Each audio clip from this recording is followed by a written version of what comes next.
This edition of MacVoices is supported by Smile, the makers of PDF Pen and PDF Pen Pro. PDF editing for your Mac, iPhone, and iPad. Learn more at smilesoftware.com. Welcome to MacVoices Live on Facebook. I'm Chuck Joyner, and this is our weekly get-together with some of my friends and hopefully with you. If you haven't figured this out by now, first of all, we're doing this on the MacVoices Live, the MacVoices page, so it's easy for everybody to get to. Second, I'm posting the Zoom link information to the MacVoices group, which is a closed group, so that keeps out, anybody that might abuse things a little bit before the show. Me in. And let you in, yes. And also the Zoom information is now in the chat window. So if you are so inclined, please come on in and join us. We don't bite. We have had a lot of fun last week with a bunch of our friends that showed up unexpectedly, which is exactly the way I want this to work. And this time, Mr. Jeff Gamet is here already. Jeff, thanks for doing this. This is a lot of fun. Seeing you 2 weeks in a row, I feel spoiled. Well, or cursed, one of the two. I'm not sure which. Tomato. Thanks. Yeah. So I had a bunch of things, Jeff, that I kind of put on my notes for today. But one thing, there's somebody else who's going to join us. That's good. We like that. No doubt this will be the person that brings the intellectual element to the conversation. Oh, it's going to be David Ginsburg. So is David intellectual? Okay. I'll buy that. Hello, David. How you doing, Chuck? I'm good. Welcome. Good to see you. Good to see you as well. So we were just getting into a post that Jeff put on. Well, I saw it on Facebook. I don't know, Jeff. Knowing you probably put it out to multiple social media services. But I wanted to make sure that we give you just a second to promote and pimp yourself and what you're doing or might be doing next. Oh, all right. So I am, as they say, a free agent now. Oh no, it's okay because life is full of adventure and opportunities, right? True. So I'm sure that whatever I ultimately do is going to be a lot of fun and very cool. And I'm working on some ideas that could be cool.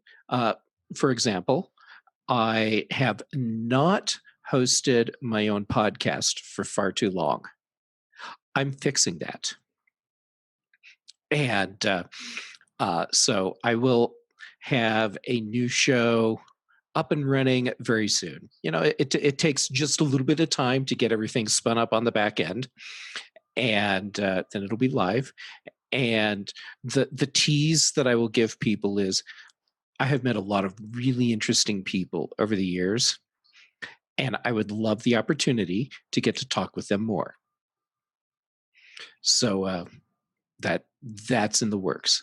And in the posts that I put out on social media, I asked people what sort of content they would like to see from me, because it's probably pretty obvious that I am someone that is genetically coded to want to share and help and educate.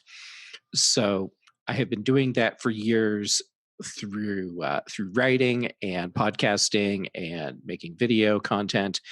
And I'm curious, what would people like me to make for them so that I can start making that too? Okay. Do we get to interrogate you, or is that?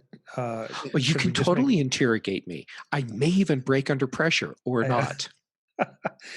So I have to ask: is what you have planned tech oriented, or is it a little more general, or is it entertainment oriented, or any hints that you want? Any more hints you want to give? Yes. Thank you. Well, of course, for a podcast, there are so many people I know in the tech world that there will absolutely be a tech flair to this. But I also know people in the entertainment industry. So there we go. We'll add that entertainment side into it. And I'm sorry, what was the third thing you said? I think I said just or general. Or general. Okay, there we go. So with the mix of people I know, yes, there will be tech, there will be entertainment. And since there's people that cross over, sure, let's throw in general as well. And Chuck, that does mean that you will be interviewed at some point. Okay. David, I should totally interview you as well. Yeah, as well as I should have you on my podcast. I have been meaning to reach out to you for a long time. I have not done that. Oh, Silly well, me. Here we are, thanks to Chuck, making things happen. That's right. There you go. There you go. You'll be seeing an invitation soon. I know that we all get accused of sometimes crawling into our own little bubble and interviewing each other. But I tell you, I think that it is interesting because I know, first of all, we've talked so often, the fact that Jeff, you can interview someone, David, you can interview him, I can interview him, and they come out with three very different conversations. Yeah. You know, unless you're talking to a marketing person who just has a script to read. If you're really doing an interview, that goes in depth from whichever angle you take, it's different. And conversely, I think we all are different when we're on the receiving end of being an interviewee. So yes, sometimes it's just the fact that, oh, well, I don't want to hear from David or Jeff or Chuck again. You might, because, you just never know what the interviewer is going to ask and where it's going to take my answer or David's or Jeff's answers that maybe you're not really expecting or even used to. That's true. And talking with people in our bubble is great because there's a familiarity. And for the fans, the listeners, viewers that we all have, having that familiarity is kind of nice because they get to experience people they know in different ways. But it also can lead to those connections that go outside of our bubble. And it wouldn't surprise me that when I interview both of you, so we've established I'm going to do some sort of interview show, that those interviews could lead to connections that go outside of our bubble. True. Well, great.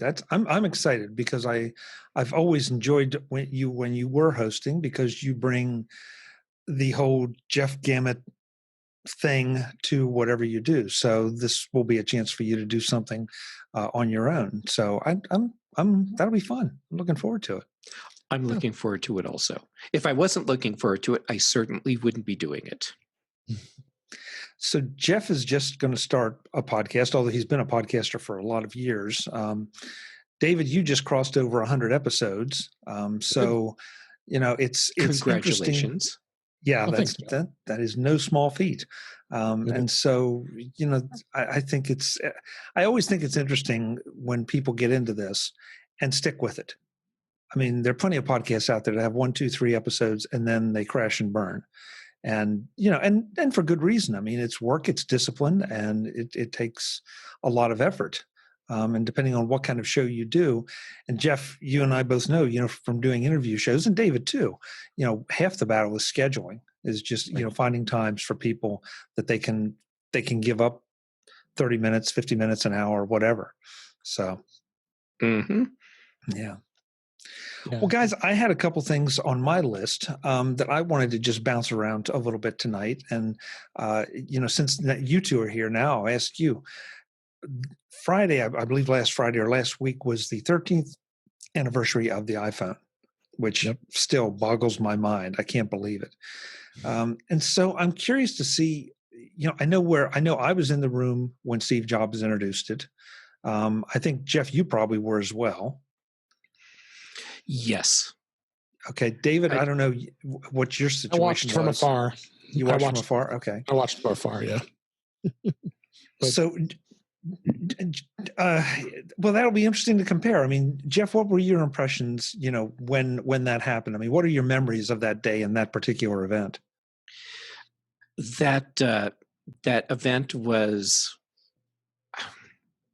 I'm going to go out on a limb and say that was the most memorable keynote that I was in, or that I attended, and it's because of the way the whole thing came together and the reactions that came out of the audience.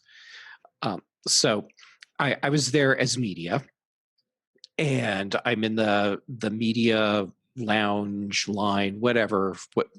I'll call it the media cattle call, because it's kind of how it always felt, because there are just so many of us trying to get in, and it was always fun and chaotic. And there was this guy that just kind of latched on to me, and he was a reporter for I think it was CBS, but I can't remember for sure. It was one of the three major news networks.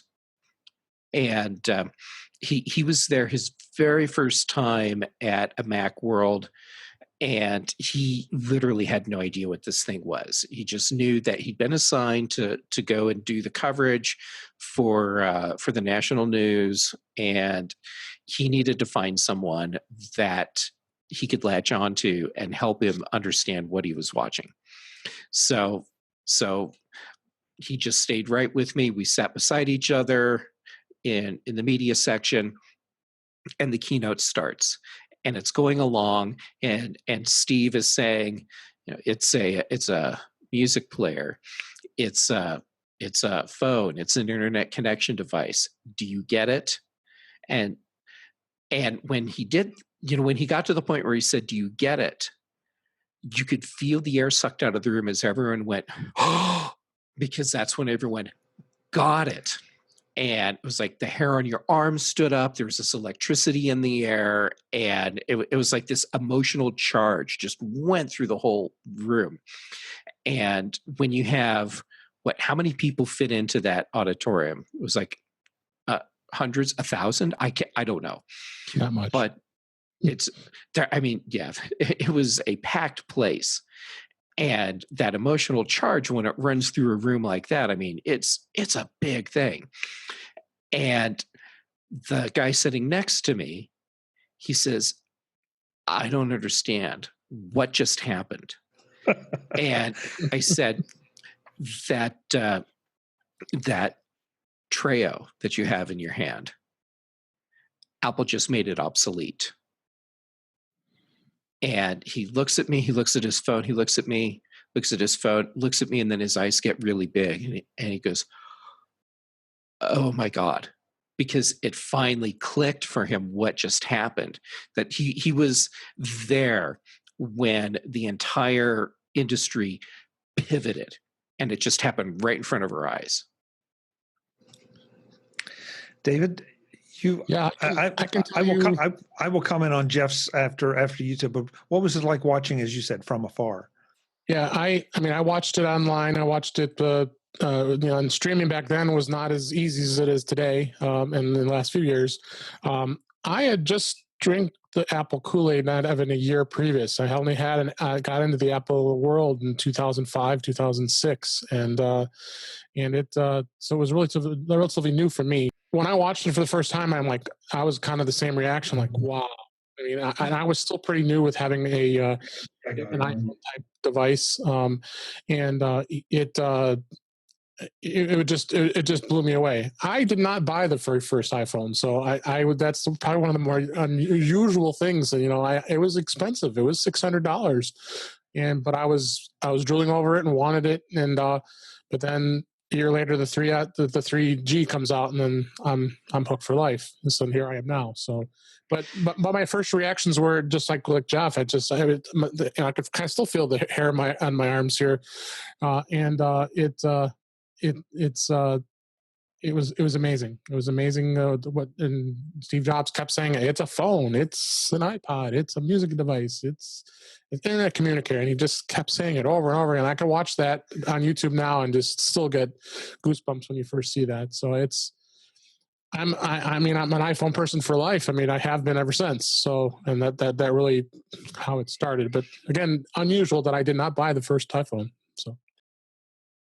MacVoices is supported by Smile, the makers of world-class software like PDF Pen and PDF Pen Pro. PDF Pen from Smile just keeps getting better. In version 12.1, they have added page-level support for documents with multiple pagination formats. What does that mean?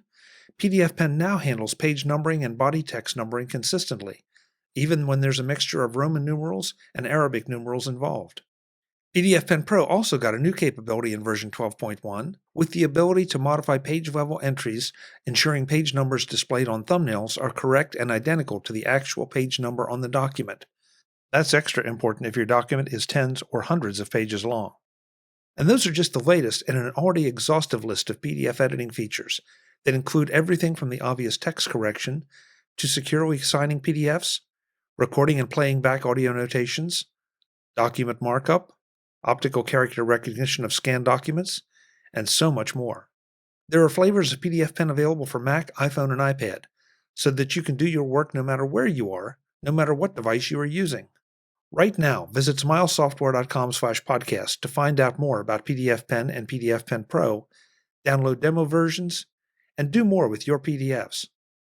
That's smilesoftware.com/podcast. And while you're there, discover what Text Expander can do to increase your productivity. Thanks to Smile for their support of MacVoices. So, David, you pointed out that it was a $600 phone. And one of the things that really bothered me about the first iPhone, and yes, I did get one, but it still really bothered me. It was actually much more expensive than $600 because we paid full price for the phone. And then we paid the same amount for our service that people who were buying subsidized phones were paying. So we paid for the phone, and then we paid AT&T for the phone on top of that. Right. I remember that. And it was AT&T exclusive, and I was still an AT&T customer at the time. So I waited until the next year, and I've had every phone ever since. iPhone, that is. Yeah. We've been joined by Frank Petrie of Screencast Online magazine. Frank, thanks for coming by. And now your microphone is muted. Okay. While Frank is in the back fixing his microphone, Jeff, I agree with you. I'm embarrassed to say that I don't recall who I was sitting with. MacVoices at that point was a couple years old, but I was no stranger to Steve Jobs' keynotes because of being on the Apple User Group Advisory Board. And then I got my media credentials for MacVoices. So, but I usually sat with, if at all possible, with friends. And same thing. I mean, and there aren't too many times, I think, in your life that you can say that you were sitting there watching history. I mean, like really, as you said, seeing history take a hard left and take off running, and that's exactly what happened. I was using a flip phone at the time, and I had a Razor. And I was carrying around that and a Palm, and it's Same. like I was ready to go with the Palm Treo, however you pronounced it. I've even forgotten. And then the rumors started about Apple coming out with a phone, and it's like, okay, I'm going to wait until we see what happens. And as soon as Steve brought that out, it's like, okay, well, first of all, I'm not buying the Palm thing, and second, I will wait. But this is going to be kind of amazing. And yes, the price was steep, and you knew it was going to be because that's sort of Apple. And I was an AT&T customer at the time, so that simplified my life a little. But yeah, that electric shock thing, you are absolutely right. And I'm sure that folks are going to see this and say, you guys are just dramatizing it because you were lucky enough to be there. It was real. It was absolutely real. And when people did get it, they were cheering and clapping and yelling and whooping. And the place went crazy. Yeah. You could see it on the video. It was just amazing. Yeah. I'm surprised our ears didn't pop from all the air being sucked out of the room. And folks, you know what? That video is still available, I know, on YouTube. Go and look at it and watch the whole thing, because Steve, I can honestly say I saw quite a few Steve Jobs keynotes. I don't think I ever saw him have more fun. Yeah. He completely in control, and he really loving that. And yeah. Yeah, absolutely. Frank, is your mic working? No. Let me see if I can unmute. Frank is doing interpretive dance tonight. Nope.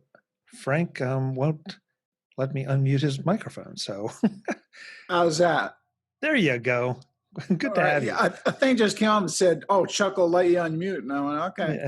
Yeah. Good to Hey, have you. Jeff, Yes. just a quick thing. I have an idea for a job for you. Okay.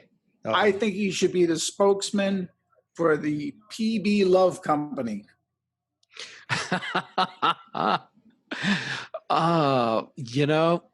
That would actually be an awesome job. And Chuck is looking at us like, I know. what? You sold me in a heartbeat. Yeah, is this something I need to cut out of the show? No, this is something you need to check out. Okay. Okay. If you love, I'm sorry, Jeff. No, go ahead. You start. You brought it up. I'll let you have the first glory. Jeff got me hooked on this. If you are a fan of peanut butter, there's a company in Denver that makes the most incredible peanut butter you've ever had in your life. It's the kind you'll sit there with a jar and a spoon in front of the TV, and you'll just go through the whole stinking jar. And Jeff turned me on to it, and they've got like 3 different kinds. So I keep texting Jeff going, okay, I just finished this type of peanut butter. Which one do you recommend next? And I have not led you astray. No, you haven't. Although I am going to go back to the crunchy, I think, eventually. I'm doing a jar of the crunchy right now, and when that one's done, I'm back to the salty. The salty. That turns out that's my favorite. That could be one of your episodes. You if you did a podcast, show different kind of foods you can make with their peanut butter. I could totally see that.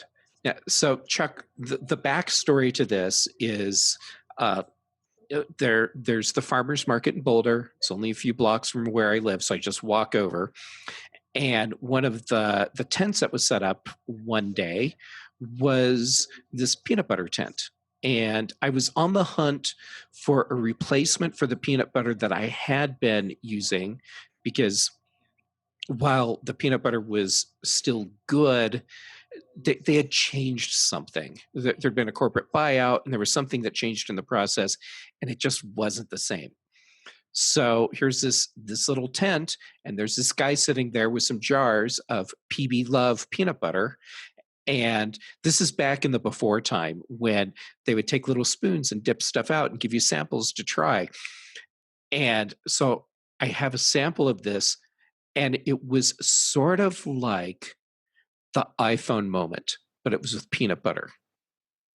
And so I bought a jar of this peanut butter, and I would make a point of every time that they would have a booth set up at the farmer's market, that I would buy more because I would go through it that quickly. And then the pandemic hit, and we're in lockdown, and I've eaten through all my peanut butter, and I suddenly had a serious problem because I didn't have any other peanut butter. So I went to their website, and it turns out that yes, they ship. So I ordered a 3-pack of the salty, and included a note that told them that I was so happy that they sell online, because I was missing not being able to go to the flea market and buy some. And so I get my package, and the founder of the company had included a personal note thanking me for my order, and they always throw in a little present for me. So like one time they gave me an extra jar of peanut butter. The last batch they sent me a little bar of dark chocolate so you can dip it in the peanut butter.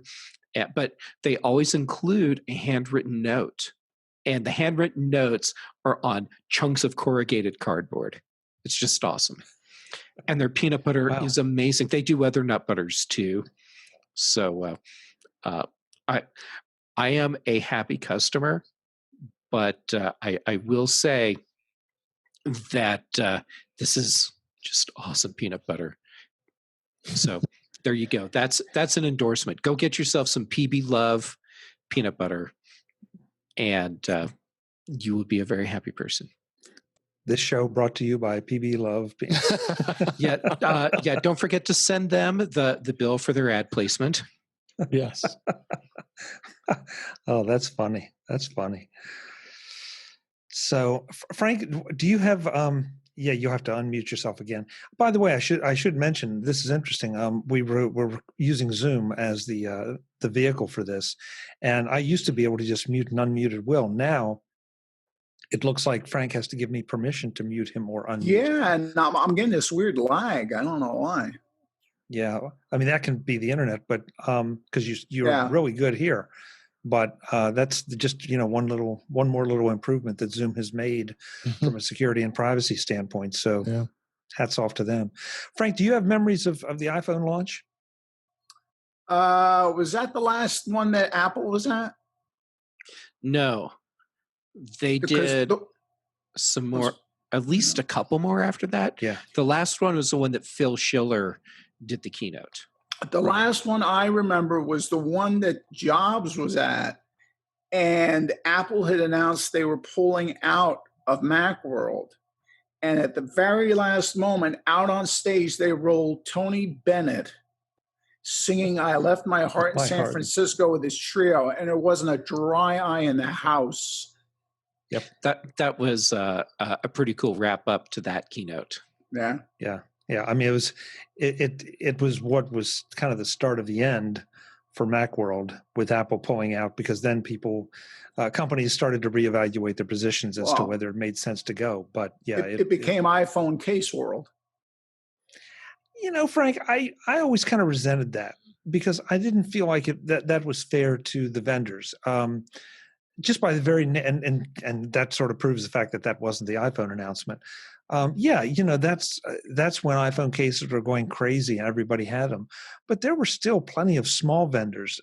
I think the reason I think the reason it got that reputation is because so many of the major vendors had pulled out. I think Adobe at that point had pulled out. Adobe, Microsoft had pulled out. Yeah, and I think a lot of. Yeah, and I think a lot of credit has to go to Paul Kent for actually keeping that thing flowing for another 3 or 4 years. Yeah, and not just keeping it going. It wasn't like it was on crutches. It was definitely downsized, but it was still a terrific event. The speaker tracks and the exhibitors, and we've talked a little bit before about the area called Tiny Town at Macworld. Yeah, and sort of the whole thing then started to get that vibe, the excitement vibe, the small developer vibe, the very specialized app or specialized product vibe, and in some ways it was great, because we've been talking about sucking wind out of the room here with Jobs' announcement, but there weren't all those other major companies that were taking all the attention. You could still walk around and talk to the smaller developers and really see some really cool stuff and meet some great people. Mm-hmm. Yeah, there were great opportunities to find products that previously would have been lost in the noise. And that was great for developers, because there were all these indie developers that were releasing products that needed that visibility, and they were able to get it. Well, I remember going down the alley when Boom first came out, and I met the developers. They gave me a copy. I went back up to the hotel room that night, did a complete review of it, and put it out the next day. But they were so nice. Well, and those were the days that, there were marketing people there, but so many, because they were smaller companies, the actual developers and the people that were doing the work on the products were there, and sometimes they were the only people manning the booth. There were no marketing people, and so you had it was a great time. And I don't want to sound like a bunch of old men looking back on the glory days, because things are really good now. You got to eat the peanut butter; you'll feel younger. Yep, there you go. There you go. Jeff, I want to ask you to do a public service announcement. And I put this in Mac Voices, or the article of the day. I put it in Mac Voices magazine, but I made it the article of the day yesterday on the Mac Voices group. But talk just for a second about running the Big Sur beta on Macs and what you should not do. Okay. Yeah. When you started off with, I want you to make a public announcement, I was thinking, what have I done and what do I need to apologize for? And the crazy thing is, I'm like, I couldn't nail anything specific down, so it could have been anything. I was going to say, what have you done and what do you need to apologize for before we get to that? Which is why I was being quiet, because I wanted to find out first what it was so that I responded appropriately. No, the Big Sur thing. What I found out like very shortly after Big Sur came out, I think it was like hours after it came out, was that there is a change in the way Apple is handling, and I'm sorry, this is a part where I'm going to be vague because I don't know exactly what it is, but something is changing with APFS. And whatever it is that's changing is making the drive structure not compatible fully with older versions of Mac OS.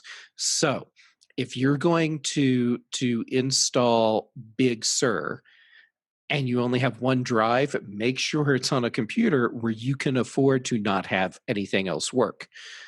But that's my advice on betas anyhow. Alternately, do like I did, and you put it on an external drive. So this is just an external SSD, and I installed it there. And what that means is that I won't have a problem installing future updates to Catalina on my main drive because I haven't installed Big Sur, so I haven't altered APFS on my main drive.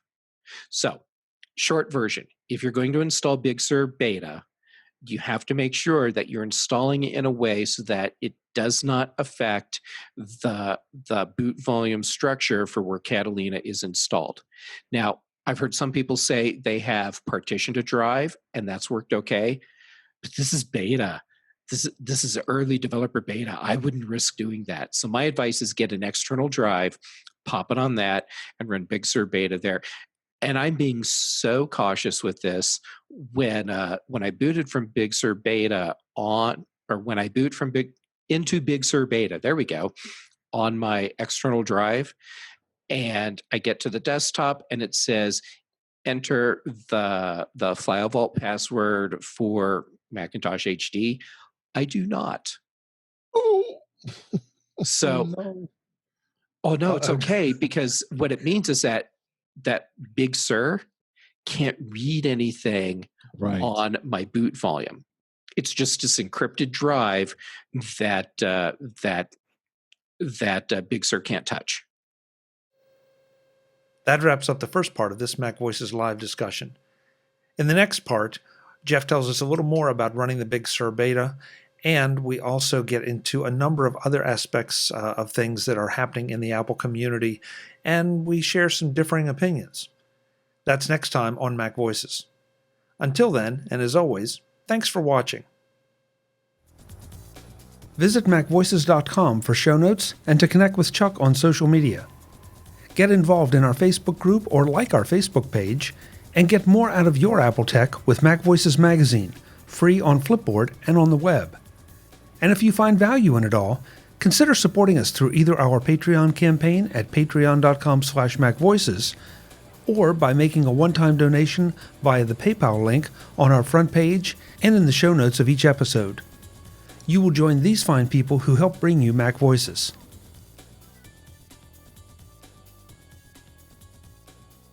Advertising handled by Backbeat Media at backbeatmedia.com. Bandwidth provided by CacheFly at cachefly.com.